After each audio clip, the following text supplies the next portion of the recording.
نتوكل عليه ونعوذ بالله من شرور أنفسنا ومن سيئات أعمالنا من يهده الله فلا مضل له ومن يضلل فلا هادي له ونشهد أن لا إله إلا الله وحده لا شريك له ونشهد أن سيدنا ونبينا ومولانا محمدا عبده ورسوله أرسله بالحق بشيرا ونذيرا وداعيا إلى الله بإذنه وسراجا منيرا صلى الله على سيدنا محمد وآله الأبرار وأصحابه الأخيار وأزواجه الطيبات الطاهرات أوصيكم عباد الله وإياي أولا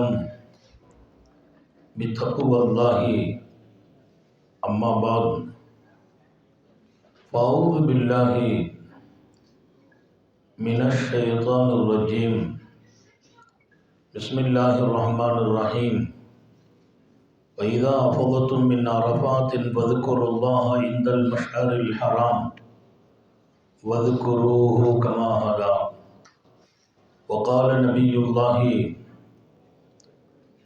سيد البشر محمد رسول الله صلى الله عليه وسلم اللهم اجعلني ذكارا لك شكارا لك لبيك اللهم لبيك لبيك لا شريك لك لبيك إن الحمد والنعمة لك والملك لا شريك لك لبيك اللهم لبيك لبيك لا شريك لك لبيك إن الحمد والنعمة لك والملك لا شريك لك لبيك اللهم لبيك لبيك لا شريك لك لبيك إن الحمد والنعمة لك والملك لا شريك لك எல்லாம் வல்ல அல்லாஹுவின் அன்பும் மேலான கருணையும் நமக்கெல்லாம் வந்து சேரட்டுமாக. நமது உயிரினும் மேலான கண்மணி ஹாத்தமுன் நபியின் முஹம்மது ரசூலுல்லாஹி ஸல்லல்லாஹு அலைஹி வஸல்லம் அவர்களின் அன்பையும் ஷஃபாஅத்தையும் பெறுவதற்கு அல்லாஹ் நம் எல்லோருக்கும் தௌஃபீக் செய்வானாக.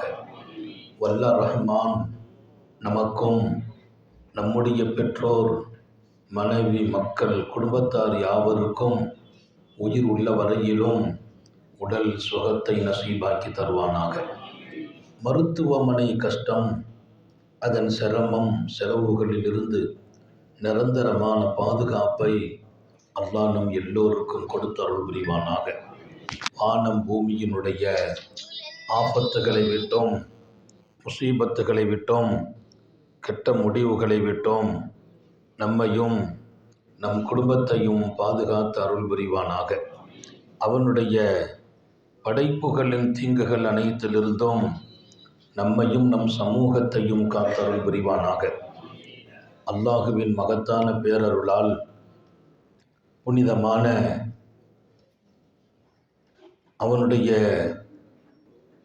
அருள் நிறைந்த பூமியை நோக்கி நமது உயிரினும் மேலான கண்மணி நாயகம் ஸல்லல்லாஹு அலைஹி வஸல்லம் வாழ்ந்து கொண்டிருக்கிற மகத்துவம் நிறைந்த ரவுலா மதீனா ஷரீஃபை நோக்கி நாம் பயணமாகிறோம். இரக்கமுள்ள ரப்பு இந்த பயணத்தை லேசாக்கி கபூல் செய்வானாக. நாம் விட்டு செல்கிற நம்முடைய குடும்பத்தை, நமது தொழில்துறைகளை, பொருளாதாரங்களை, நம்மை எதிர்பார்த்து இருக்கிற நம்மை சார்ந்தவர்களை அவன் அமானிதத்தில் ஏற்றுக்கொள்வானாக. அவன் பாதுகாப்பில் நாம் ஒப்படைத்து செல்கிறோம். அவன் அமானிதத்திலும் பாதுகாப்பிலும் பொறுப்பு சாட்டியவர்களை அவன் கைவிடுவதில்லை என்ற சுப செய்தியோடு நமது பயணத்தை அல்லாஹ் ஆக்கி வைப்பானாக. சங்கை மிக்கவர்களே, எனக்கு முன்னர் இங்கே அழகாக நம்முடைய சங்கை மிக்க முன்னவர்கள் மரியாதைக்குரிய புரொஃபஸர் உட்பட எங்களுடைய மிகச்சிறந்த ஹஜ்ஜி வழிகாட்டி சங்கை மிக்க உமர் ஃபாரூக் ஹசரத் தாமத் பரக்காத்துகும் ரொம்பவே அழகாக உம்ரா சார்ந்த விளக்கத்தை ஒவ்வொன்றிலும் நாம் பேண வேண்டிய அம்சங்களை குறித்தெல்லாம் தொடர்ந்து இங்கே விளக்கியிருக்கிறார்கள். அங்கேயும் வந்து விளக்கம் தருவார்கள். எங்களுடைய டால்ஃபினுடைய உரிமையாளர் மரியாதைக்குரிய பதருதீன் ஹாஜி உட்பட அவர்களோடு துணை நிற்கிற எங்களுடைய திண்டுக்கல் பாவா உட்பட எல்லோருக்கும் நான் வாழ்த்தும் துஆவும் செய்து, அன்பர்களே, அல்லாஹ் கொடுக்கிற விலை மதிக்க முடியாத ஒரு பாக்கியம். கேட்டவர்கள், எதிர்பார்த்தவர்கள், வாழ்வின் எல்லா வளமும் பெற்ற பல உயர்ந்தவர்களுக்கு இந்த நசீபு கிடைக்காமலேயே மரணித்து விட்டிருக்கிறார்கள். மிகப்பெரியவர்கள். நாம் என்ன, பொருளாதாரத்தில் பலம் வாய்ந்தவர்கள், அதிகார பலம் பெற்றவர்கள், நாட்டினுடைய ஆளுமையில் இருந்த பல பேர்களுக்கெல்லாம் இந்த நசீபு கிடைக்கல. நான் 1000 முறை நினைத்து பார்ப்பதுண்டு, என்ன தவம் நாம் செய்தோமோ, நம் பெற்றோர்கள் செய்தார்களோ, அல்லாஹ் நமக்கு இந்த நசீபை தந்திருக்கிறான். சொல்லுங்க அல்ஹம்துலில்லாஹ். இது மிகப்பெரிய அவனுடைய கிஃப்ட். என்னுடைய நிகழ்ச்சியை நிறைய கேட்டிருப்பீங்க. இந்திய திருநாட்டை 800 ஆண்டுகள் ஆட்சி செய்த முகலாய சக்கரவர்த்திகள் எத்தனை பெரியவர்கள், பெரிய அதிகாரம் இருந்தது. இந்தியாவிலிருந்து அவர்கள் ஹஜ்ஜிக்கு போகிற போது சவுதி அரசாங்கம் அவர்களை சிகப்பு கம்பளி போட்டு வரவேற்க காத்திருந்தது. மன்னர்களால் கௌரவிக்கப்படும் இடத்தில் இருக்கிறார்கள், இராணுவ மரியாதையோடு. அத்தனை பெரிய பாக்கியம். இந்த நாட்டை ஆட்சி செய்தவர்களிலே இரையச்சம் உள்ளவர்கள் இருந்தார்கள். கண்மணி ரசூல் ஸல்லல்லாஹு அலைஹி வஸல்லம் அவர்களை கனவில் பார்த்த பேரரசர்கள் முகலாயர்களிலே இருக்கிறார்கள். ஆனால் ஒருவர் கூட ஹஜ்ஜிக்கு போகிற நசீப் கிடைக்கல. ஒருவருக்கு கூட கிடைக்கல. வரலாறை திறந்து பாருங்கள். அல்லாஹ் நமக்கு கொடுத்தான். நாம் வாழ்ந்த காலத்தில் பெண்ணும் பெரிய பணக்காரர்களாக வாழ்ந்த பல பேர் அந்த சிந்தனையே இல்லாமல் வாழ்ந்து மறைந்திருக்கிறார்கள். இங்கே ஒன்றை மட்டும் அழுத்தமாக பதிவு செய்கிறேன். நம்முடைய பணமோ திட்டமோ நமக்கு இருக்கிற பேக்ரவுண்டோ இந்த நசீபை கொடுக்கவில்லை. அவன் உங்கள் மீது ஒரு கருணை பார்வை பார்த்ததால் கிடைத்திருக்கிறார். அவன் மீண்டும் மீண்டும் பார்க்க வேண்டும் என்று துஆ செய்கிறோம். நமது அடுத்த தலைமுறைகளுக்கும் அந்த வாய்ப்புகள் கிடைக்க அல்லாஹ் அருள்பாலிப்பானாக. எனவே இங்கே நமது திறமைகளை எல்லாம் பேசக்கூடாது. என்னுடைய ஆற்றல், என் வலிமை, இதை பேசக்கூடாது. நம்ம பக்கத்தில் இருக்கிறவர் ஒன்றுமே தகுதி இல்லாத ஒரு ஏழை வந்து உட்கார்ந்திருப்பார். நான் பல பேர்களிடத்தில் வேலை வாங்கி ஒரு முதலாளியாக கூட இருப்பேன். என் பக்கத்தில் இருப்பவரை நான் அரவணைக்க வேண்டும், அவர் என்னை அரவணைக்க வேண்டும். ரசூல் ஸல்லல்லாஹு அலைஹி வஸல்லம் இடத்தில் ஹஜ்ஜுல் மபரூர் என்றால் என்னான்னு கேட்டாங்க. ஹஜ்ஜுல் மபரூர், ஒப்புக்கொள்ளப்பட்ட ஹஜ்ஜி நம்ம அர்த்தம் கொடுக்கிறோம். பெருமானார் ஸல்லல்லாஹு அலைஹி வஸல்லமும் சொல்கிற போது ஒப்புக்கொள்ளப்பட்ட ஹஜ்ஜிக்கு தான் கூலி இந்த துன்யாவில் இல்லைன்னாங்க. ஒப்புக்கொள்ளப்படுகிற ஹஜ்ஜிக்கு கூலி இந்த துன்யாவில் உண்டானா இல்லை. அல்லாஹ் எதை கொடுக்க முடியும்னு கேட்டாங்க. உங்கள் ஹஜ்ஜி ஒப்புக்கொண்டுட்டோங்கிறதுக்கு உங்களுக்கு ஏதாவது கொடுக்க முடியுமா? விலை உண்டா மண்ணிலே? இல்லை. உங்கள் ஹஜ்ஜி ஒப்புக்கொள்ளப்பட்டு விட்டதா அதற்கு கூலி ஒன்று மட்டும்தான். ஹஜ்ஜுல் மபரூர் லைஸலகுல் ஜஸாஉ இல்லல் ஜன்னா. அதற்கு நேரடி சொர்க்கம். நாங்கள் ஸல்லல்லாஹு அலைஹி வஸல்லம் அல்லாஹ் நம்ம ஹஜ்ஜை மபரூராக்கி வைப்பானாக. இப்போ விஷயம் அது அல்ல. மபரூர்னா என்னான்னு சஹாபாக்கள் கேட்டான். ஒமா ஹஜ்ஜுல் பிர் யா ரசூலல்லாஹ், ஹஜ்ஜ மபரூர்னா என்ன? மபரூருக்கு நம்ம கொடுத்த அர்த்தம் ஒப்புக்கொள்ளப்பட்ட ஹஜ்ஜி. மபரூருக்கு அர்த்தம் என்னன்னா நலவு செய்கிற ஹஜ்ஜி. மபரூருங்கிறது நல்லது. பிர்ரும்பாங்க. பிர்ருன்னா நல்ல காரியங்கள். பெருமானார் ஸல்லல்லாஹு அலைஹி வஸல்லம் அவங்கள்ட்ட கேட்குறாங்க, ஹஜ்ஜுல் மபரூர்னு சொல்கிறீங்களே, பிர்ருனா என்ன அப்படின்னு. சர்க்காரை ஆலம் ஸல்லல்லாஹு அலைஹி வஸல்லம் 3 பதிலை, ஒரு ஹதீஸிலே 2, இன்னொரு ஹதீஸிலே 1, மொத்தம் 3 பதில் சொல்கிறாங்க. ஹஜ்ஜுல் மபரூரா, பிர்ருனா என்னன்னு கேட்குறீங்களா? ஹஜ்ஜில் மபரூர்னா என்ன தெரியுமா? இத்ஆமுத்ஆம்னாங்க, உணவு தேவைப்படுபவர்களுக்கு உணவு வழங்குங்கள் என்றார்கள். உணவு தேவை உடையவர்களுக்கு இத்ஆமுத்ஆம். அங்கே பார்க்கலாம், நாங்கள் மினா டெண்டில் உட்கார்ந்துருந்தோம், மினா டெண்டில் இருக்கிறோம். அங்கே ஒரு ஆப்கானிஸ்தானை சார்ந்த 2 பெரியவர்கள் வழி தெரியாமல் தடுமாறிக்கொண்டு காலையிலிருந்து எங்கேயோ சுற்றிட்டு வர்றாங்க. எங்கெல்லாமோ சுற்றிட்டு அந்த டென்ட்டை கண்டுபிடிக்க முடியாமல், அவங்க டென்ட்டு தெரியலை. இப்போ நாங்கள் டென்ட்டுக்கு வெளியில் போய் இந்த ரோட்டில் இருக்கிறோம். அவங்க அந்த வழியாக ஒரு மாதிரியான மயக்கத்தோடு, அப்போ நம்ம பார்த்த உடனே நான் கேட்டேன், ஏதாவது சாப்பிட்றீங்களான்னு கேட்டேன். உடனே உட்காந்து கொண்டாங்கன்னாங்க. எங்கள் டென்ட்டுக்குள்ளே போய் சாப்பாடு எடுத்து கொடுத்தேன். சுபஹானல்லாஹ், அந்த சாப்பாடு அவர் சாப்பிட்ட விதம், சாப்பிட்டதெல்லாம் பெரிய விஷயம் இல்லை, சாப்பிட்டுட்டு அவர் கையேந்தி துவா செய்தார் பாருங்க. ஒன்று அல்லாஹ் விடமாட்டான்னார், ஒன்று அல்லாஹ் விடமாட்டான், உனக்கு என்ன கொடுக்கணுமோ அத்தனையும் கொடுப்பான். அவர் அந்த வார்த்தையை அவர் சொன்ன விதம் மெய்சிலுத்து போனேன். நான் சம்பாதிச்ச சாப்பாடு அல்ல, நான் சமைச்ச சாப்பாடு அல்ல, எனக்கு வந்த சாப்பாடு அது மிச்சம், அது எப்படியோ வீணாக போகிறது, அதல்ல விஷயம். அவரை பார்த்த உடனே அன்னைக்கு நான் கூட சாப்பிடலை, அந்த சாப்பாடை கொண்டு போய் அந்த 2 பேர்கிட்ட கொடுத்தோம். என்ன நிலை, கிட்டத்தட்ட பல வருஷம் ஆச்சு, இன்னும் என் கண்ணில் அது மறையவில்லை. வயசானவங்க 2 பேரும், ஆப்கானிஸ்தானில் பெரும்பாலும் வயசானவங்க தான் வர்றாங்க. ஆனால் தடுமாறி போய் பெருமானார் சொன்ன அந்த வார்த்தைக்கு பொருள் விளங்கியது. இத்ஆமுத்ஆம், ஹஜ்ஜுல் மபரூருக்கு கூலி சொர்க்கம் என்றால், ஹஜ்ஜுல் மபரூர் என்றால் என்ன? ஒப்புக்கொள்ளப்படுகிற இடம் எங்கே? அது நல்ல நிலைக்கு வருகிற இடம் எங்கே? அல்லாஹ் கிடைக்கிற இடம் எங்கே?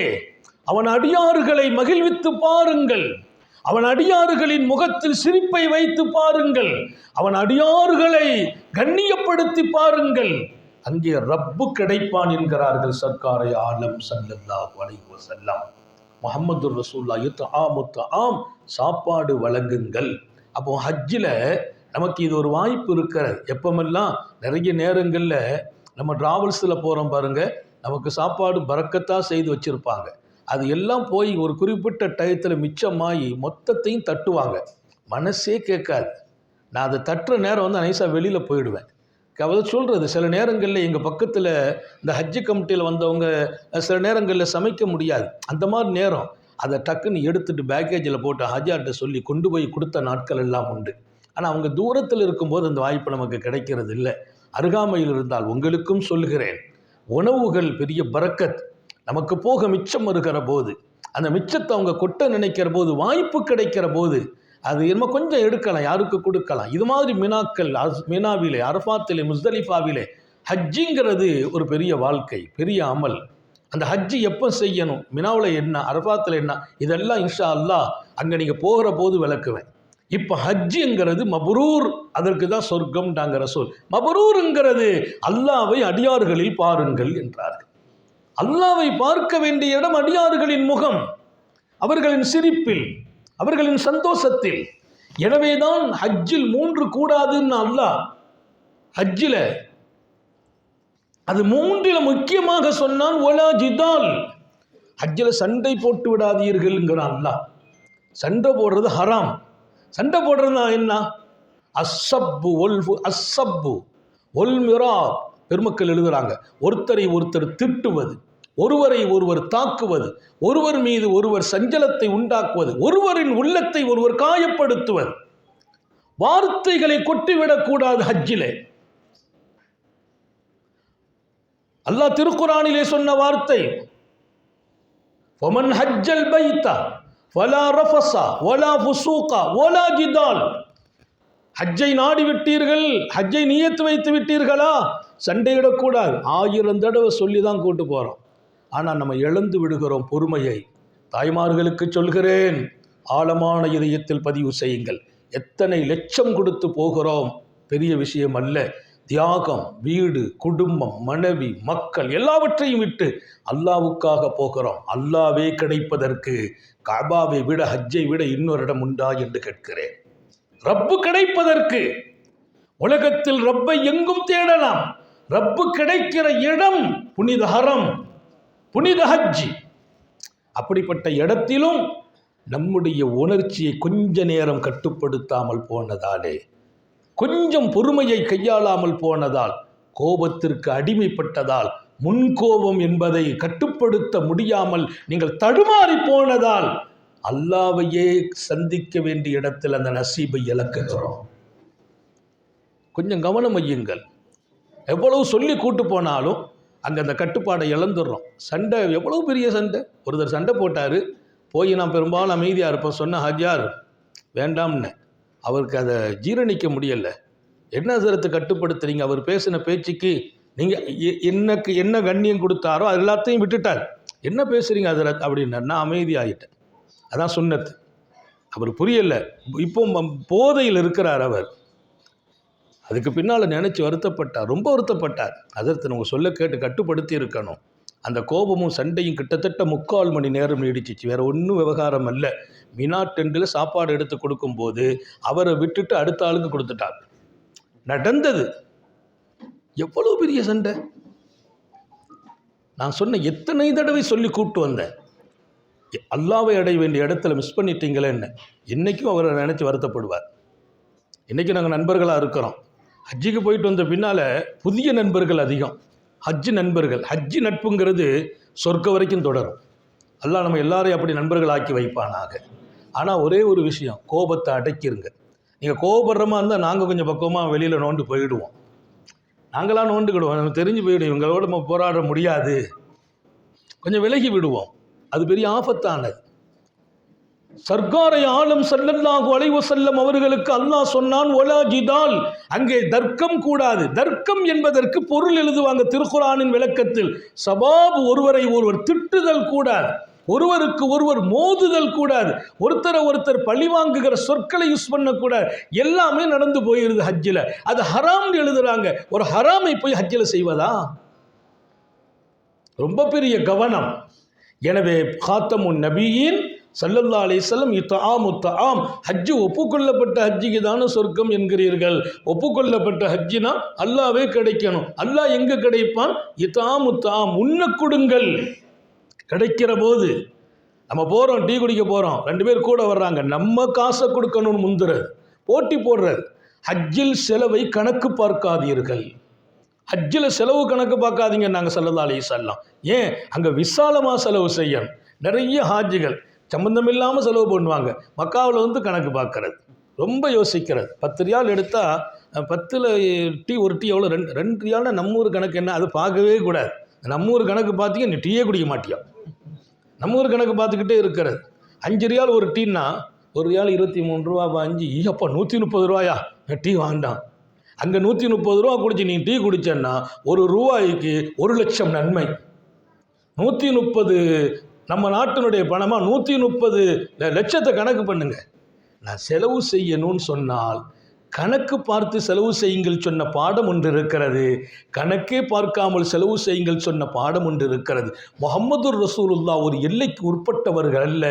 வாழ்க்கை வெளிச்சத்தை தரும் அத்தனை பாதையிலும் அவர்களை வழிகாட்டி, வாழ்க்கையின் வெளிச்சத்தை காட்டும் எல்லா இடத்திலும் அந்த வெளிச்சத்தை காட்டும் இடம் நபி அவர்களுக்கு சொந்தம்.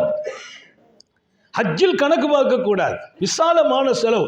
நம்ம போகிறோம், நம்ம ஒரு டீயை குடிக்கிறோம், நம்ம கூட 4 நண்பர்கள், அவங்களுக்கு வாங்கி கொடுத்துருங்க. இத்ஆமு தஆம், உணவு கொடுத்தீர்கள். உங்கள் ஹஜ்ஜி ஒப்புக்கொள்ளப்படுகிற அடையாளங்களில் அதுவும் ஒன்று. இதெல்லாம் ஒரே வாய்ப்பு இல்லையா? வினாவுக்கு போவோம், கொஞ்சம் பசியாக இருக்கும், 4-5 பொருளை சாப்பிடுவோம், டக்குன்னு கூட இருக்கிறவங்களை கூப்பிட வைக்கிறது, கொடுக்கறது. அந்த விசாலம் என்பது ஹஜ்ஜில் வேணும். ரசூல் ஸல்லல்லாஹு அலைஹி வஸல்லம் விசாலமான உள்ளத்தை கொடு ரப்பேன்னு துஆ செய்தாங்க. அல்லாஹ் நம்ம எல்லாருக்கும் நசீபாக்குவானாக. இங்கிருந்து நம்ம போகிற போது நிறைய குணத்தை மௌத்தாக்கிட்டு போகணும். என்னென்ன குணத்தை மௌத்தாக்கணும்? இன்ஷா அல்லாஹ் ஹஜ்ஜியில், மக்காவிலே, மதீனாவில் இருக்கிற போது அந்த பாடத்தை நடத்துவோம். என்ன அங்கே நடக்கிற பயானில் நீங்கள் கரெக்டாக கலந்துக்கிறணும். அதான் முக்கியம். கலக்கிறதுல எங்கேயாவது பஜாருக்கு போய் பொம்மை வாங்குறதுக்கும் அதை வாங்குறதுக்கும் போயிடுறது. போயிட்டு வந்து யாராச்சும் சொல்லுவாங்க, நீங்கள் பயன் கட்டியெல்லாம் கேட்கலையே, தனியாக ரூமுக்கு வந்து அசத்து காலையில் ஏதோ சொன்னியலாமா, கொஞ்சம் சொல்லுங்கள். எத்தனை தடவை தான் சொல்கிறது? அது பொதுவில் சொல்கிறது தான் பரக்கத்து. அதனால் இந்த மாதிரி இடங்களை மிஸ் பண்ணிடக்கூடாது. இங்கே இத்ஆமு தஆம் நாங்கள் 2வது சொன்னாங்க ரசூல், இஃஷாஉ ஸலாம், உங்களுக்கிடையே அதிகமாக சலாமை பரிமாறிக்கொள்ளுங்கள். ஒருவரை ஒருவர் சந்தித்து சலாமை பரப்புங்கள். சலாம் பரப்புகிற போதெல்லாம் சாந்தி ஏற்படும், சமாதானம் ஏற்படும், சண்டை வராதுங்கிறார்.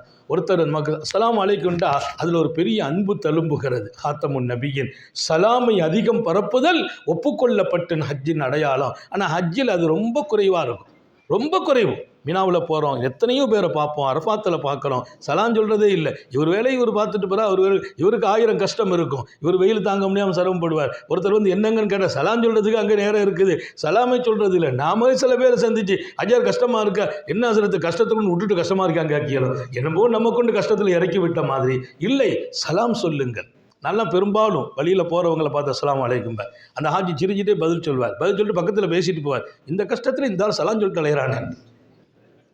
இஃப்ஷாவு சலாம், சலாம் நோக்கம் என்ன? அவர் இருக்கிற கஷ்டத்திலிருந்து அவர் சலாமத்து பெறுவார். சலாம்னா ஈடேற்றம். பெருமானார் ஸல்லல்லாஹு அலைஹி வஸல்லம் ஹஜ்ஜுல் மப்ரூருக்காக கொடுக்கிற விளக்கத்தில் அங்கே சலாம் பரப்பப்பட வேண்டும். ஹாஜிகளுக்கு இந்த அமல் அங்கே குறைந்திருக்கிறது. அதிகமாக யாரை சந்தித்தாலும் முகவரி இல்லை, அவர் ஏதோ ஒரு நாட்டவர். அப்சுஸ் சலாம் அலா மன் அரஃப்த வ அலா மல்லா தாரிஃப். இமாம் புகாரி எழுதுவார் புகாரி ஷரீஃபிலே, சலாம் என்பதை பரப்பும் இடம் அறிமுகமானவர்கள் மாத்திரம் அல்ல, அறிமுகமே இல்லாதவர்களுக்கும் சலாமை பரப்புங்கள்.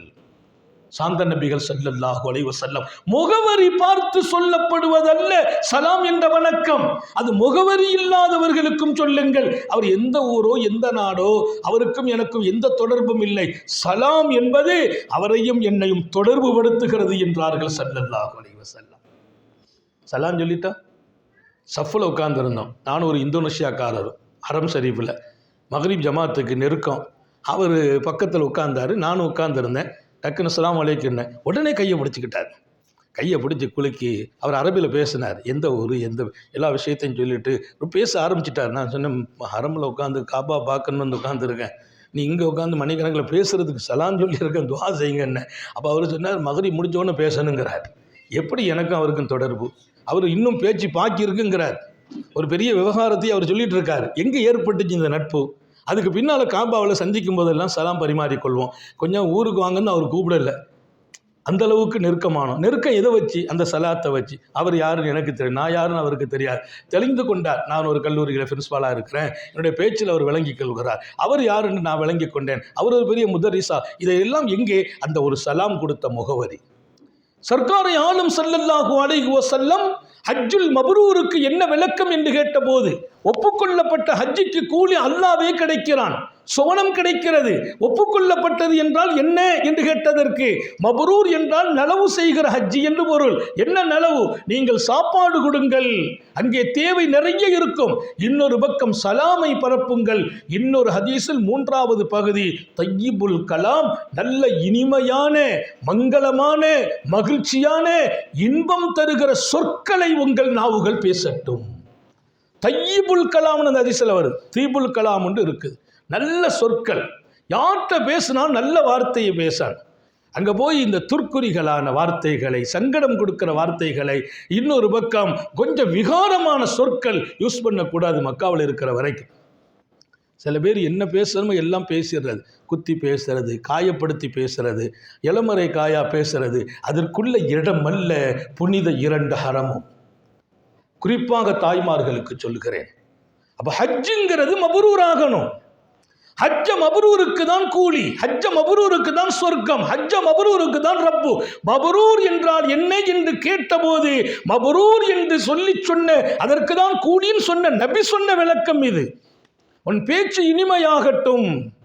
நம்ம பக்கத்தில் உள்ளவட்ட பேசணும், அழகான சொற்களை யூஸ் பண்ணணும், இனிமையான வார்த்தை. அது வாய்ப்புகள் அல்லாஹ் கொடுக்கிற போது நம்ம பயன்படுத்தணும்.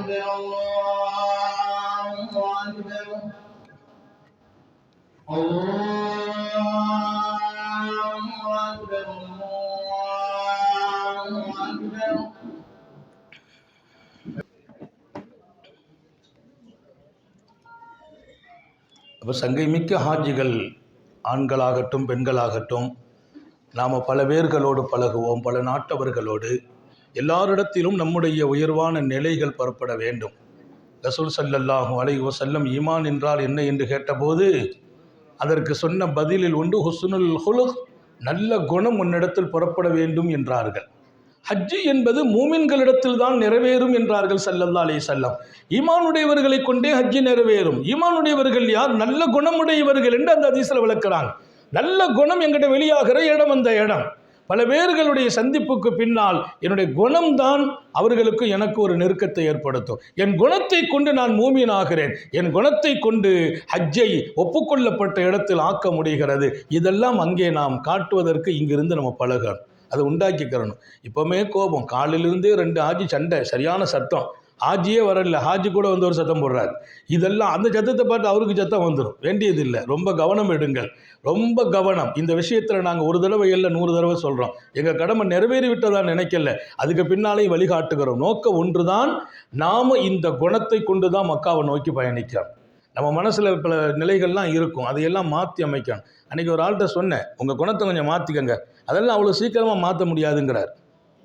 அது அவ்வளோ இதாக போல்ட்டாக சொல்கிறார். அதையெல்லாம் அவ்வளோ சீக்கிரம் மாற்ற முடியாது, நான் பிறப்பிலிருந்தே உண்டான குணங்கிறார். நான் சொன்னேன், அதை மாற்றினா தானே வாழ்க்கை.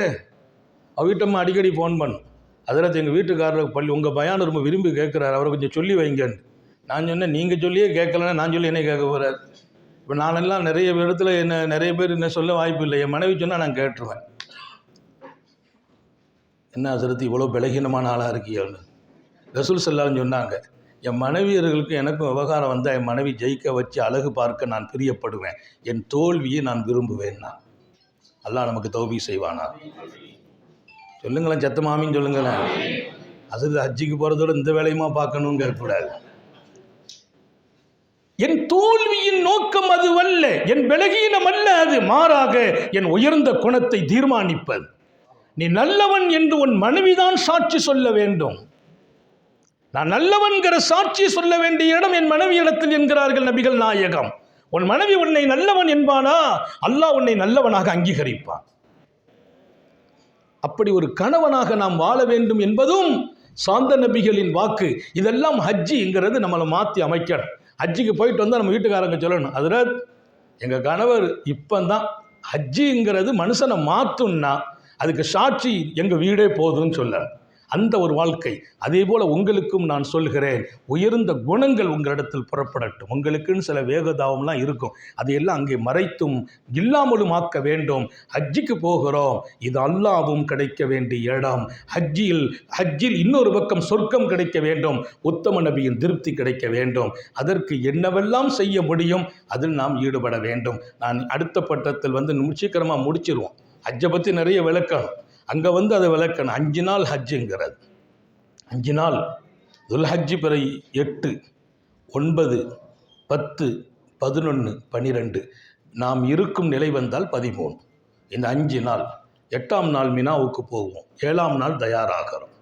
8ஆம் நாள் மினாவுக்கு போவோம், 7ஆம் நாள் நாம் மக்காவில் இருக்கிறோமோ மதீனாவில் இருக்கிறோமோ எங்கிருந்தாலும் அங்கே தயாராகிறோம். எப்படி தயாராகுவோம்? உம்ராவுக்கு தயாரானதை போல அழுக்குகளை நீக்கி முடியை நீக்கி எல்லாம் செய்து குளித்து சிறப்பாகி நீயத்தை வச்சுட்டு புறப்பட்டுடுறோம். ஹஜ்ஜிக்கு புறப்படுற போது சாலிஹீங்கள் பல நியத்துகளை வச்சாங்க மனசில். யா அல்லாஹ் உன்னை நோக்கி பயணிக்கிறேன், இனி உலகத்தில் யாரை நோக்கியும் நான் பயணிக்கக்கூடாது. அப்படின்னா என்ன? யார்கிட்ட போய் என் பிரச்சனையை சொல்லக்கூடாது. உன்னிடத்தில் நான் கேட்க வருகிறேன், இனி என் தேவையை துன்யாவில் யாரிடத்திலும் கேட்க மாட்டேன். அல்லாஹ் எல்லாருக்கும் தௌபீக் செய்வானா? நீங்கள் யார்கிட்ட போய் உங்கள் பிரச்சனையை சொன்னாலும் காது கொடுத்து கேட்டு இந்த காதில் விட்டுருவாங்க.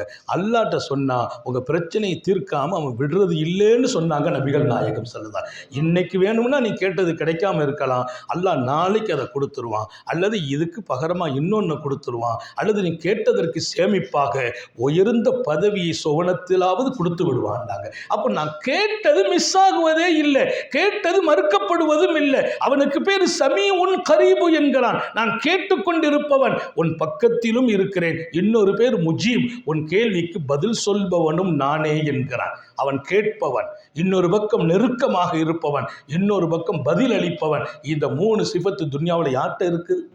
கேட்டுட்டு கேட்காத மாதிரி இருப்பாங்க. எவ்வளோ பேர் இருக்கிறாங்க? பக்கத்தில் இருப்பாங்க, அவங்க தான் நமக்கு தூரமானவர்கள், எதிரிகளாக இருப்பாங்க. இன்னொரு பக்கம் பதில் சொல்கிறது கொஞ்சம் கூட அவர்கள்ட்ட எதிர்பார்க்க முடியாது.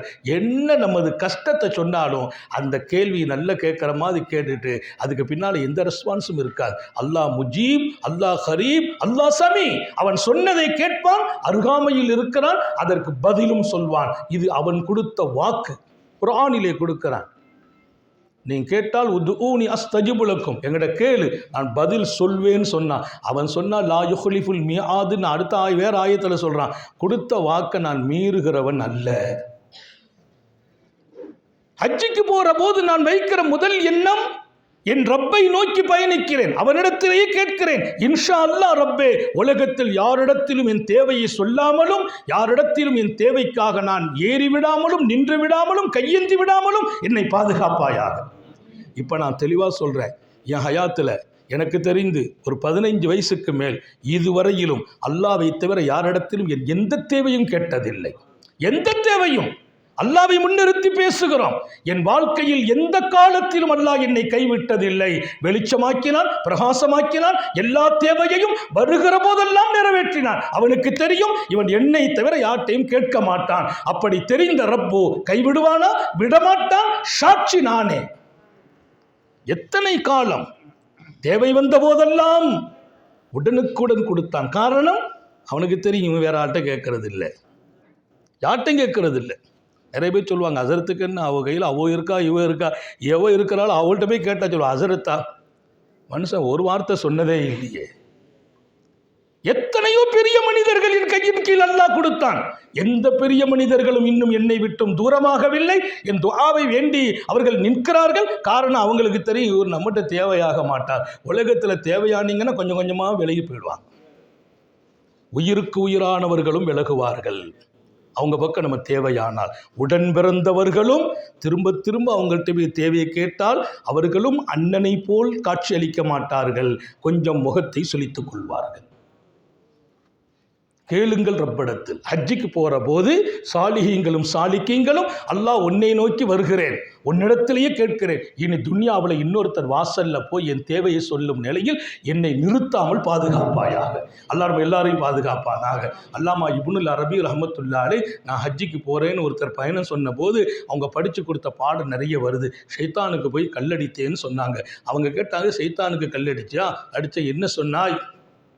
பிஸ்மில்லாஹி ரஜ்மல்லி ஷைத்தான், அல்லாவின் பெயரால் ஷைத்தானை விரட்டுகிறேன் சொல்லி அடிக்கணும். கேட்டாங்க ஷைத்தானை விரட்டுறேன்னு அடிச்சியா? அடித்தேன். ஷைத்தானை விரட்டி விட்டாயா? ஆமாம் விரட்டிட்டேன். உனக்குள்ளே இருக்கிற ஷைத்தானை விரட்டினாயா? இல்லை. அந்த நீயத்தோடு நீ அடிக்காததால் நீ கல்லெறிந்தும் பயனில்லை என்றார்கள். ஷைத்தானை விரட்டுகிறேன் என்று சொல்லும் போது எங்கோ மினாவினுடைய ஜம்ராத்திலே 4-5 ஷைத்தான்கள் ஓடிக்கொண்டிருக்கிறார்கள். அவர்களை விரட்டுகிறோம் என்ற நியத்து வைத்தா? இல்லை. உன்னை கெடுக்கும் ஷைத்தான் உன்னுடன் இருக்கிறான். நீ எரியும் போது ரப்பே காலமெல்லாம் என்னை சருக வைத்தவன் பெராசையை போட்டான், பெருமையை போட்டான், ஆணவத்தை போட்டான், கஞ்சத்தனத்தை தந்தான், 1000 அற்ப ஆசைகளை வைத்து என் பார்வையை கெடுத்தான், என் இதயத்தை கெடுத்தான். அந்த ஷைத்தானை இன்றோடு நான் கல்லால் அடித்து விரட்டி விடுகிறேன் என்று நியத்து வையுங்கள். உங்களுக்குள் இருக்கிற ஷைத்தான் உங்களுக்கு கட்டுப்படுவான் என்று எழுதினார்கள். சாலிஹீங்கள் எப்படி பார்க்கிறாங்கங்கிற கல்லெறிவது என்பது ஏதோ ஒரு சடங்காக மாத்திரம், சம்பிரதாயமாக மாத்திரம். அங்கே போய் கல்லடிக்கணும் என்பது அல்ல. எங்கட இருந்து காலமெல்லாம் என்னை சருக வைக்க துடித்து கொண்டிருக்கிற ஷைத்தானை அங்கே போய் அடித்து விரட்டுகிறேன் என்ற எண்ணத்தில் புறப்படுங்கள். அந்த ஷைத்தான் இனி உங்களுக்கு முன்னால் அவன் கட்டுப்படுவான் என்று எழுதுகிறார்கள். அல்லாஹ் எல்லாருக்கும் தௌஃபீக் செய்வானாக. ஹஜ்ஜுங்கிறது பாடம் பெற வேண்டிய வணக்கம், படிப்பினை பெற வேண்டிய வணக்கம், என்னை நான் அழகுபடுத்துகிற வணக்கம், என் பக்கம் அல்லாஹ்வினுடைய சிந்தனையை பரிபூரணமாக்குகிற ஒரு வணக்கம், இன்னொரு பக்கம் அல்லாஹ்வையே நான் அடைந்து கொள்வதற்கான வணக்கம். இதுக்கு பின்னால் ஒரு ஹாஜி எப்படி இருக்கணும்னு எழுதுகிறாங்க. 7வது நாள் குளிக்கிறோம், தயாராகிறோம், சுத்தமாகிறோம். நான் அன்னைக்கு கூட சொன்னேன், சுத்தமாக்கும் போது அது சொன்னாங்களே சோப்பு தேய்ச்சி குளிக்கணும், அழுக்க நீக்கணும், எல்லாம் முடிச்சிடணும். அதுக்கு பின்னால் அத்தரை கொஞ்சம் பூசணும். பூசிட்டு அல்லாஹ்ட துஆ செய்யணுமா? ரப்பே அழுக்கு இல்லாமல் வருகிறேன், சுத்தமாகி வருகிறேன், முகத்தை பளிச்சுன்னு ஆக்கிட்டேன், மேலே இருக்கிற அழுக்க நீக்கினேன், சோப்பு போட்டு நீக்கி மனமாய் அத்தரை பூசிட்டேன். ரப்பே உன் தர்பாருக்கு இந்த சுத்த மாத்திரம் போதுமா? பத்தாதே ரஹ்மானே, என் கல்பில் 1000 சுத்தங்கள் இல்லாத அழுக்குகள் இருக்கிறது. நான் என் உடலை தான் மனமாக்க முடிந்தது, நீ என் கல்பை மனமாக்கி சுத்தமாக்குவாயாக.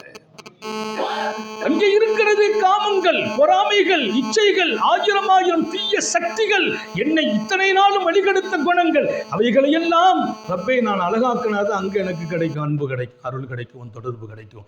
கல்புல ஒன்றை சுமக்கணும், ஒன்றை சுமந்துட்டு வரணும், உன்னோடு நான் திரும்பணும். அது எப்போது கிடைக்கும்? இது சுத்தமாகணும். அல்லாஹ் எங்கே இருக்கிறான் யா ரசூலல்லாஹ் என்று கேட்டபோது அல்லாஹ் அடியார்களின் குலூபி இபாதிகள் மோமினின், மோமின்களின் இதயத்தில் இருக்கிறான் என்றார்கள். எந்த மோமினின் இதயத்தில்? காழ்ப்புணர்ச்சி உள்ள மூமினா, பொறாமை நிறைந்த மூமினா, காம சிந்தனைகள் மிகைத்து போய் தன் வாழ்க்கையே தவறாக ஆக்கிக் கொண்டிருக்கிற மூமினா, பொறாமைகளும் இன்னொரு பக்கம் கஞ்ச குணங்களும் நிறைந்திருக்கிற மூமினின் இதயமா? இல்லையே. நாம் இருப்பதற்கே பரிசுத்தமான இடம் தேவைப்படுகிறது. கொஞ்சம் நம்ம ரூம்பு கொஞ்சம் நல்லா இல்லைன்னா அந்த ரூம்பு வேண்டாம், வேற ரூமுக்கு போறோம். அல்லாஹ் இருப்பதற்கு அந்த இதயம் எப்படி இருக்க வேண்டும்? எனவே அல்லாவை அடைவதற்காக போகும் இந்த பயணம் எப்போதுமே வேணும் கல்பு சுத்தம்.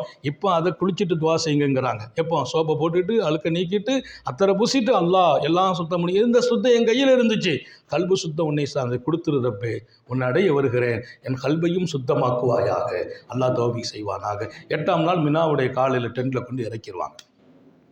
மினாவில் 5 வேளை ஜமாத்தா தொழணும். லுஹர் 8ஆம் நாள் லுஹர், அசர், மக்ரிப், இஷா, 9ஆம் நாள் காலையின் சுபுஹ்.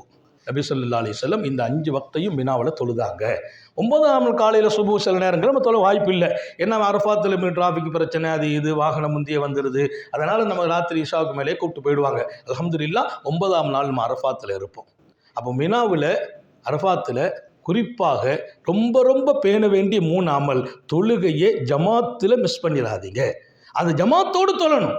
டென்ட்டில் ஒரு ஜமாத்து நடக்கும், ஒரு இமாம் நிற்பாங்க. அங்கே சுன்னத்துகளை நிறைவேற்றுங்க, முன்பின் சுன்னத்தை நிறைவேற்றுங்க. இபாதத் அதிகமாக இருக்கணும். ஹஜ்ஜினுடைய அமல்களில் சிறந்த அமல் எந்த ஹஜ்ஜின்னு கேட்டபோது அந்த ஹஜ்ஜில் நிறைய அமல்கள் நடக்கும்னாங்க. அந்த அமல்ங்கிறது நவாஃபில்கள் பேணப்படணும். நிறைய பேர் சுன்னத்தை தொழுகிறது இல்லை. ஏன்னா நம்ம ஹஜ்ஜுக்கே வந்துட்டோம், இனிமேல் சுன்னத்தெல்லாம் பெரிய இடத்துக்கு வந்த பின்னால் அந்த சின்ன சின்ன அமல் என்ன செய்ய போகுதுன்னு நினைக்கிறோம். நம்ம பெரிய அமல்களை குறைகளை விட்டும் பாதுகாக்க தான் சுன்னத்து. முன் சுன்னத்து பின் சுன்னத்தை அதான் செய்யுங்க, நிறைவேற்றுங்கள். அங்கே இருந்து அவுராதுகள் அதிகமாக ஃபதுக்குருல்லாஹ் இந்தல் மஷ்அரில் ஹராம். அல்லாஹ் சொன்னான், நீங்கள் முஸ்தலிஃபாவில் வந்தால் என்ன செய்யணும்? அதிகமாக திக்ர் செய்யுங்கள். இதா அஃபதத்து மின் அரஃபாத், அரஃபாத்தை முடிச்சிட்டீங்களா? ஃபதுக்குருல்லாஹ், திக்ர் செய்யுங்கள். திக்ர் செய்ய வேண்டிய இடம் ஹஜ்ஜி. அல்லாஹ்வுடைய திக்ர் நம்முடைய கல்பில் இருக்கணும், நாவில் இருக்கணும். இன்னொரு பக்கம் ஓடும் ரத்தம் எல்லாம் அவன் நினைவோடு ஓட வேண்டும். அது அங்கே தான் தயாரிக்க வேண்டிய ஃபேக்டரி இருக்கிறது, நம்ம நினைவுக்குள்ளே அல்லாஹ். எனவே அருமையானவர்களே, நேரம் ரொம்ப அதிகமாகுது. அப்போ 9ஆம் நாள் அரஃபாத்துக்குள்ளே வந்துடுறோம். வெறும் 5 நாள் அமலாக எடுக்கக்கூடாது. 5 நாளில் நான் எப்படி ஆகணும்? அங்கே போய் திக்ரை கூட்டணும், அவுராதுகளை கூட்டணும். இன்னொரு பக்கம் முன்பின் சுன்னத்துகள் ஜமாத்தோடு தொழணும். மினாவிலெல்லாம் நீங்கள் வந்தால் நான் ஞாபகப்படுத்துவோம், 12:15 லுஹர் அறிவிப்போம். ஆனால் நீங்கள் 11 மணிக்கு 10:30 மணிக்கு பாத்ரூம் போனால் தான் நீங்கள் ஒரு 11:45 திரும்ப முடியும். சில நேரத்தில் பாத்ரூமில் போய் 1 மணி நேரம் நிற்க வேண்டியிருக்கும். பாத்ரூமுக்கு 1/2 கிலோமீட்டர்லாம் இல்லை. என் டென்ட் இதுனா எதிர்த்து பாத்ரூம், அதில் 30 பேர் நிற்பாங்க, 20 பேர் நிற்பாங்க. நமக்கு முன்னால் நிற்கிறவங்களெல்லாம் ஒரு நிமிஷத்தில் யூரின் போயிட்டு வர்றவங்க இல்லை, லெட்டின் போகிறவர் நிற்பார். அதை விட பெரிய விஷயம், எல்லாரும் போயிட்டாங்கன்னு நான் எனக்கு முன்னால் ஒருத்தர் தான் நிற்கிறார். அவர் போயிட்டு வந்து நம்ம போயிடும் போது அவர் உள்ள போய் குளிச்சிக்கிட்டு நிற்கிறார். அவர் உள்ள போய் குளிப்பார், 10 நிமிஷம் குளிப்பார். அங்கே தான் எல்லாம் என்னை சோதித்து பார்ப்பான். நான் டென்ஷன் ஆகக்கூடாது. நின்று கதவை தட்டுறது, அடிக்கிறது அனுமதியே இல்லை. அவர் தேவை பூர்த்தி செய்கிறார். எனக்கு கஷ்டம்னா நான் நோன்ற வேண்டியது தான். இவ்வளவுக்கு மத்தியில் நான் போகணும். என் பக்கத்தில் என் கையை காட்டி பிடிச்சார். அஜி, யூரின் அடக்க முடியலை அப்படிங்கிறார். நான் 15 பேருக்கு இடம் கொடுத்துட்டு 16ஆவது ஆளாக நிற்கிறேன். எனக்கு நிற்கக்கூடிய 18ஆவது ஆள் என்னை கையை பிடிச்சி எனக்கு ஒரு வாய்ப்பை கொடுங்கிறார். அவருக்கு எனக்கு முந்தி போய் ஒருத்தர் குளிக்க, இவருக்காக நான் இடம் கொடுத்துட்டு நான் நோள்றேன், இவர் எனக்கு முன்னால் ஓடுறேன். இதெல்லாம் அங்கே செய்ய வேண்டிய காலம் இது. செய்ய வேண்டியதை கொண்டு நான் பாத்ரூமுக்கு போன இடத்திலும் அல்லாஹ் சந்தோஷம் அடைவான். நான் போனது யூரின், அங்கே அல்லாஹ்வுடைய சந்தோஷம் கிடைக்கிறது. ஏன் கஷ்டப்படுகிறேன்? யூரின் போயிடும் காலில்ங்கிறார், வேஷ்டி ஒம்பா போயிடுங்கிறார். அவருக்கு நான் இடம் கொடுத்து நேண்டம் பாருங்க. என் ரப்பு எனக்கு அங்கே கிடைத்தான். என் ரப்பு அரஃபாவுடைய டென்ட்டுக்குள்ள கிடைக்கல, அரஃபாத்திலையும் முஸ்தலிஃபாவிலையும் பாத்ரூமின் பக்கத்தில் அல்லாஹ் கிடைத்தான். அடியார்களின் எங்கெல்லாம் அவர்களின் இன்பங்களை நாம் கொடுக்க முடியுமோ, துன்பங்களை துடைக்க முடியுமோ. அப்போ 5 நாளினுடைய அமல்களில் இது போன்ற காரியங்கள் நிறைய நடக்கும். விட்டுக் கொடுக்க வேண்டிய உள்ளங்கள் தேவைப்படும், விசாலமான மனநிலைகள் ஏற்படும், கோபங்களை மெண்டு விழுங்க வேண்டிய இடம். இங்கே நான் தயாரானால் இன்ஷா அல்லாஹ் என் குடும்ப வாழ்க்கை எப்படி இருக்கும்? இனி வீடு எவ்வளோ அழகாக இருக்கும், சொர்க்கம். அல்ஹம்துலில்லாஹ் 9ஆம் நாள் அரஃபாத்தில் காலையில் 11 மணி 12 மணிக்கு துவங்கிடுவோம். ஒரு வாய்ப்பு கிடைச்சா குளிச்சுக்கங்க அரஃபாத்தில். அது பெண்களுக்கு சிரமமாக இருக்கும். ஆண்கள் மட்டும் எங்கேயாவது பாத்ரூமில் அங்கே தண்ணி வரும், ஒரு சின்ன பக்கெட் ஒரு 2 அள்ளு மக்கள்ளி மேலே ஊற்றிக்கணும். அரஃபாத்தில் குளிக்கிறது ஒரு சுன்னத்து இருக்குது. அது வாய்ப்பு கிடைச்சா பயன்படுத்திக்கணும். ஒரு மாற்று துணி எஹராம் துணி கையில் வச்சுக்கணும். உடுத்துட்டு போனதில் குளிக்கணும், இன்னொரு துணியை உடுத்துட்டு வந்துடணும். அல்ஹம்துலில்லாஹ். குளிக்கிறதுக்குலாம் சோப் போட்டுலாம் குளிச்சுட்டு இருக்கக்கூடாது. 2 மக்கள்ளி மேலே ஊற்றணும், உடம்பு நினைச்சிட்டோம் அந்த சுன்னத்து ஹயாத் ஆகிடும். 12 மணிக்கு உட்காந்து அமல ஆரம்பிக்கணும். அது இமாம்கள் உட்காந்து செய்வோம். அதுக்கு மாதிரி எப்படி செய்யணும்னு சொல்லி தருவோம். அங்கே துவா தான் ரசூல் ஸல்லல்லாஹு அலைஹி வஸல்லம் துவா கேட்ப ஹைரு துஆ அரஃபா. துஆவுடைய நாட்களிலும் துஆக்களிலும் மிக உயர்ந்த துஆ அரஃபாவுடைய துஆன்னாங்க ஸல்லல்லாஹு அலைஹி வஸல்லம். உலகத்திலேயே ஹைரு துஆ ஒன்று இருக்குமா? மிகச்சிறந்த துஆ, அல்லாஹ்வின் பார்வையை நம் பக்கம் திருப்புகிற ஒரு துஆ அரஃபா. அரஃபாவுடைய துஆன்னாங்க. அதனால் அரஃபாவில் ரொம்ப விசேஷமான துஆ ஹதரத் இருப்பாங்க, நம்ம இருப்போம், மற்ற உலமாக்கள் கேட்போம், கண்ணீர் வடிப்போம். நீங்கள் கண்ணீர் வடிச்சிருவீங்க, நம்ம கேட்டு முடிச்சுட்டாங்கன்னா பக்கத்தில் யாராவது டென்ட்டை துஆ கேட்பாங்க, போய் கேட்கணும், திறந்த வழியில் நின்று கேட்கணும். வரிசையாக துஆவுக்காக இந்த நாள் கோவப்படக்கூடாது, வேகப்படக்கூடாது, சாப்பாடு ஒழுங்காக இருக்காது. எந்த நம்ம ட்ராவல்ஸில் 10 லட்சம் 20 லட்சம் கொடுத்து போகலாம், அந்த இடத்துல எல்லாம் சிரமப்பட்டு தான் சாப்பாடு கொண்டு வந்து சேர்க்க முடியும். சாப்பாடெல்லாம் அந்த இடத்துல நம்ம சாதாரணமாக மக்கள் இந்த மாதிரிலாம் அங்கே கிடைக்காது. அது அந்த இடம் அப்படிப்பட்ட இடம். ஏதோ அல்லாஹ் ரிசுக்கை தருவான். அந்த ரிசுக்கை நம்ம கொஞ்சம் என்ன கிடைச்சாலும் அல்ஹம்துலில்லாஹ் சாப்பிட்டுக்கணும். சுகர்லாம் உள்ளவங்க இருப்பீங்க, உங்களோட சில லக்கேஜுகளில் கொஞ்சம் பண்டங்களை வச்சுக்கணும், பிஸ்கட் அது இது வச்சுக்கணும். அதையெல்லாம் சாப்பிட்டுட்டு முழுக்க அல்லாஹ்வின் பக்கம் நம்மை கொண்டு போய் பெருமானார் ஸல்லல்லாஹு அலைஹி வஸல்லம் சொன்னாங்க, ஷைத்தானை பார்த்தேன் யஹஸ்ஸு துராப அலா ரஸிஹி, மண்ணை அள்ளி தலையிலே தூவுகிறான். ஷைத்தான் என்னைக்காவது மண் அள்ளி தலையில் தூவானா? நம்ம தலையில் தான் மண்ணை போட்டுட்டு அலைவான். நம்ம தலையில மண்ணை போடுகிற ஷைத்தான் தன் தலையிலே மண்ணை வாரி தூவிக்கொண்டான். நான் பார்க்கிறேன் என்கிற ராயித்து ஷைத்தான யஹஸ்ஸு அலா துராபிகி அலா ரஸிஹி துராப். நான் ஷைத்தானை பார்க்கிறேன் மினாவின் மைதானத்தில் தன் தலையில் மண்ணை அள்ளி தூவிக்கொண்டான். எப்படி ஷைத்தான் மண்ணை அள்ளி தூவுகிறான்? விளக்கம் சொன்னார்கள் ஸல்லல்லாஹு அலைஹி வஸல்லம், ரப்பே உன் அடியார்களை கெடுக்கும் இடத்தில் நான் தூரமாகி விட்டேனே அல்லாஹ், உன் திருப்தி இவ்வளவு கிடைத்து போய்விட்டதே, இவர்களை பார்த்து நீ சந்தோஷப்படுகிறாயே, என்னால் தாங்க முடியவில்லை என்று ஷைத்தான் மண்ணை அள்ளி தூவிக்கொள்வான் என்கிறார்கள் நபிகள் நாயகம். அந்த இடத்திலும் நான் ஷைத்தானுக்கு இடம் கொடுக்கலாமா? கோபப்படலாமா? கோபத்தை அவனல்லவா கிளறி விடுகிறான். அங்கே நான் சண்டையிட்டு விடலாமா? அவன் அழுகும் இடம், கண்ணீர் வெடிக்கும் இடம், அதை பார்த்து அல்லாஹ் நம்மளை சந்தோஷப்படுற இடத்துல நம்ம எவ்வளோ மகிழ்ச்சியாக வேண்டும். அப்படிப்பட்ட இடம் புனிதமான அரஃபாத். அடுத்து நம்ம ராத்திரி முஸ்தலிஃபாவுக்கு போய் தங்கணும். முஸ்தலிஃபா ரொம்ப ரொம்ப விசேஷம். சாந்த நபிகள் மக்ரிப் இஷாவை முஸ்தலிஃபாவில் போய் தொழுகிறாங்க. முஸ்தலிஃபாவில் தான் ஷைத்தானுக்கு கல் எடுக்கணும், 70 கல் எடுக்கணும். முஸ்தலிஃபா அது திறந்த வெளி, ஒன்றுமே இருக்காது, படுக்க பாய் கூட இருக்காது, தர. சில நேரத்தில் தர சூடாக இருக்கும், ஆனால் ஒரு பாத்ரூம் இருக்கும், 2 பஸ்ஸு நிற்கும், அந்த பஸ்ஸுக்கு கூட ஒரு 10 பேர் படுக்கிற மாதிரி இருக்கும். நம்ம குரூப் அப்படி போய் படுத்துக்கிடுவோம், இடம்லாம் இருக்காது, அவ்வளோதான். இன்னொரு குரூப் அந்த பக்கமாக படுக்க வைப்போம், இந்த பக்கமாக படுக்க வைப்போம். பார்க்கும் இடமெல்லாம், நடக்கும் இடமெல்லாம், வாகனம் வரும் இடமெல்லாம் மனிதர்களே படுப்பார்கள், மனிதர்களே அழுகுவார்கள், மனிதர்களே கையேந்துவார்கள். அதுதான் முஸ்தலிஃபா.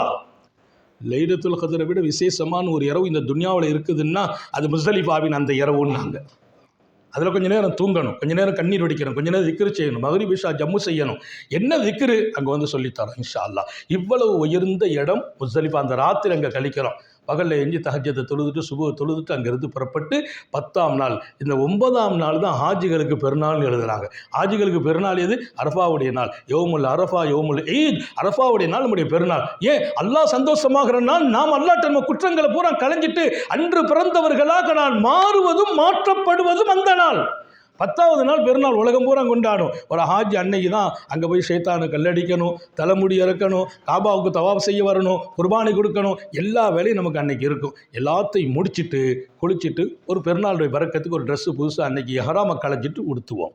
10ஆம் நாள் 11ஆம் நாள் நைட்டு 3 நைட்டும் மினாவில் தங்கணும். 10ஆம் நாள் 11ஆம் நாள் 12ஆம் நாள் இந்த நாட்களுக்கு இடையே அரமுக்கு வருவோம். எப்போ கூட்டு போகிறது உங்களை? சில பேர் காலையில் கல்லடிக்க போயிடுவாங்க, சில பேர் ராத்திரி போவாங்க. அவங்கெல்லாம் போயிட்டாங்களே, நம்ம போகலையே, நீ கவலையே படக்கூடாது. எந்த நேரத்தில் கூட்டு போனால் ஏதுவாக இருக்கும். உங்களுக்கு கல்லீரி அங்கே போய் காபாவோட தவாப் செய்ய லேசாக இருக்கும், சாய் செய்ய லேசாக இருக்கும். அந்த தவாபும் சாயும் கடமை நிறைவேற்றணும். எப்போ போனால் கரெக்டு. 10ஆவது நாளே போகணும் அவசியம் இல்லை. தோது பார்த்து ஏன்னா நான் 10ஆவது நாள் எல்லாம் முடிச்சுட்டு ராத்திரி 7 மணி ஆகும். 7 மணிக்கு இங்கேருந்து அவர் அங்கே புறப்பட்டு போவார். வேஸ்ட்டு. ஏன் வேஸ்ட்டு? அவர் 7 மணிக்கு போனால் காலையில் 7 மணிக்கு தான் அங்கே திரும்புவார். காலையில் 7 மணிக்கு தான் திரும்புவார். என்னாச்சு? அன்றைக்கி ராத்திரி அங்கே படுக்காமல் ஆகிட்டு. ரைட்டு, அங்கே படுக்கலைன்னா மினாவில் குற்றம், பரிகாரம் கொடுக்கணும். அதனால் நாங்கள் என்ன பண்ணுவோம், ராத்திரி படுக்க வைப்போம், படுக்க வச்சுட்டு மிட் நைட்டில் ஒரு 2 மணிக்கு எழுப்பி தஹஜ்ஜுதை தொழுவிட்டு 3 மணி வாக்கில் கூட்டு போவோம், காலையில் ஒரு 9-10க்குள்ளே மீண்டும் உள்ளே கூட்டு வந்துடுவோம். அந்த தோதுவுகளை பார்த்து இமாம்களாக வழிகாட்டிகளாக நாங்கள் வருகிறோம் என்றால் 100க்கு 100 அல்லாஹுவின் அன்பும் பொருத்தமும் எங்கே கிடைக்குமோ அந்த அமல்களில் உங்களை ஈடுபடுத்துவோம். நீங்கள் ஒத்துழைக்க வேண்டும், கட்டுப்பட வேண்டும். நீங்கள் ஒத்துழைத்தாலும் கட்டுப்படாவிட்டாலும் அந்த நிலையிலேயே நாங்கள் இருந்து கொண்டிருப்போம். எப்படியாவது அல்லாஹ்வை நீங்கள் அடைஞ்சிடணும். அல்லாஹ் தௌஃபீக் செய்வானா. அதனால் யார் அவங்க முந்தி போயிட்டாங்க, நம்ம பிந்தி வந்துட்டோம், அங்கே போய் போட்டி போடுற இடம் இல்லை.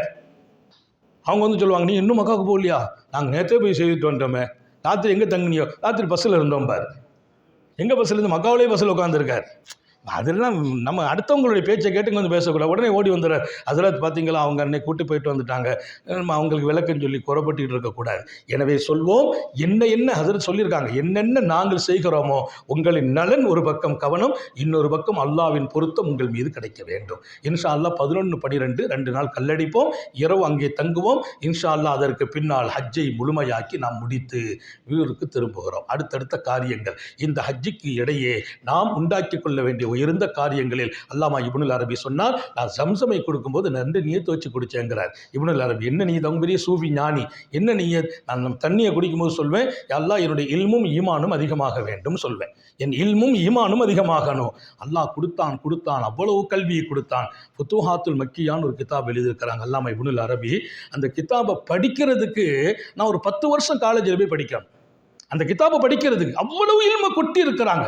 பல பாகங்கள் எழுதியிருக்கிறாங்க, பல 1000 பக்கங்கள் எழுதியிருக்கிறாங்க. அவங்க சொன்னாங்க, நான் ஜம்சமை குடித்தேன், குடிக்கும்போது என் இல்மு அதிகமாகணும், ஈமான் அதிகமாகணும். அல்லாஹ் இல்மை அதிகமாக்கினான். ஈமான் இருந்தால் தானே, ஈமான் தான் என்கிட்ட இருக்க, ஈமானுக்காகவும் கேட்டேன், ஆனால் ஒன்றை கேட்க மிஸ் பண்ணிட்டேனே, அதுவும் கிடைச்சிருக்குமே.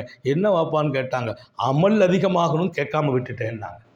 அவங்க எவ்வளோ அமல் செய்தாங்க, ஆனால் அவங்க சொன்னாங்க, அமல் அதிகமாகணும்னு நான் கேட்டிருந்தா ஆயிரக்கணக்கான பக்கங்கள் கிதாபுகளில் செலவழித்த நான் ஆயிரக்கணக்கான பகல் இரவுகளை இன்னும் நிறைய அமல்கள் நசீபாயிருக்குமே, அல்லாஹ் என் வாழ்க்கையில் நான் நிறைய அமல் செய்கிற வாய்ப்பை கொடு என்ற துஆவை நான் ஜம்சமை குடிக்கும் போது மிஸ் பண்ணிட்டேனேன்னு வருத்தப்பட்டார்களாம்.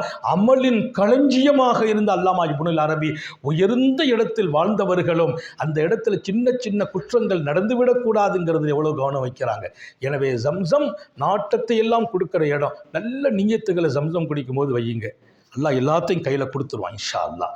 எனவே அப்படிப்பட்ட புனிதமான நமது ஹஜ் அல்லாஹ்வும் கிடைக்க வேண்டும், ரசூலின் திருப்தி கிடைக்க வேண்டும், இன்ஷா அல்லாஹ் சொர்க்கத்தை நமக்கு தர வேண்டும். அப்படிப்பட்ட ஹஜ்ஜுக்கு நான் சொன்ன காரணங்கள் நிறைய உங்களுக்கு முன்னால் தந்திருக்கிறேன். அப்படி ஒரு வாழ்க்கை இன்ஷா அல்லாஹ் நாம் ஏற்படுத்த அல்லாஹ் இப்பவுமே கையேந்தணும். ரொம்ப ரொம்ப உயர்ந்த ஆளா, உங்கள்கிட்ட என்ன குறை இருக்குது உங்களுக்கு தான் தெரியும். அல்லாஹ் நீங்கள் சொல்லுங்கள், அல்லாஹ் நான் கொஞ்சம் கோவம் உள்ளவனாக இருக்கேன், சரி செய்யுது. அல்லாஹ் என் உள்ள விசாலம் இல்லை, சரி செய்யுது. அதற்கு இப்படிலாம் சொல்கிறாங்க. இது எல்லாத்தையும் இங்கேருந்து நம்ம பூண்டு போகணும். இதான் நம்முடைய கட்டு சாதம். தஸவ்வது, இங்கிருந்து கட்டு சாதம் எடுத்துட்டு வாங்குங்களாம். என்ன கட்டு சாதம்? இங்கிருந்து நீங்கள் கொண்டு வாருங்கள் அங்கே வர வேண்டிய காரியங்கள்.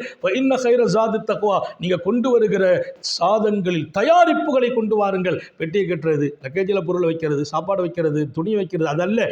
நீங்கள் கொண்டு வருகிற சாதனங்களில் எல்லாம் மிகச்சிறந்தது நீங்கள் நானும் என் ஹபீபும் எப்படி வாழச் சொன்னோமோ அந்த வாழ்க்கையை கட்டு சாதமாக எடுத்து வாருங்கள்.